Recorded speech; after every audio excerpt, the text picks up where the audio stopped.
making progress? I think the answer is yes, we're making progress. Are we there yet with being in the most optimal place for women in technology? I think we're still on that journey. Do we have enough female founders?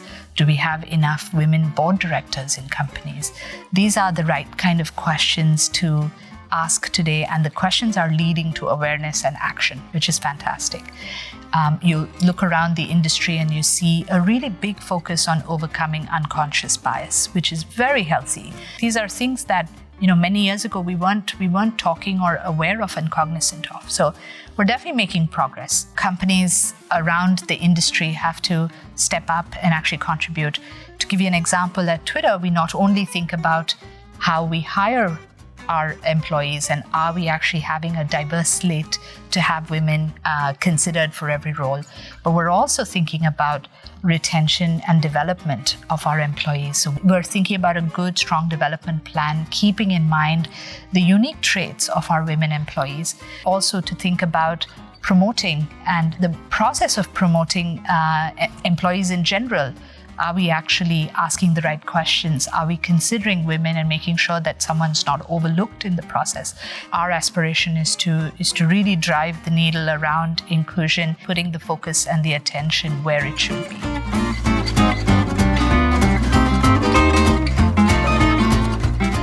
The last 14, 15 months have been pretty tough for the world as far as the pandemic goes. But the one silver lining that has come out of this is that it's been an amazing year to think about what we all want in terms of balance out of our lives. And for me personally, it's been such a privilege and a joy to be completely present, physically, mentally, emotionally, with my husband and my kids at home, and spending time with them in ways that I haven't been able to in the past because my job has demanded travel. But also, more importantly, it's really made me think deeply about what is that new normal that I would like to step back into as we start to return to work in offices, etc. And I think I would be much more thoughtful about preserving some of the unique things that the pandemic has provided for us, including things like finding time for myself. I've benefited from increased fitness and gardening and incredible amounts of reading, which have all made me a better mother, a better wife, and a better leader. So something that I wouldn't want to trade in the new normal.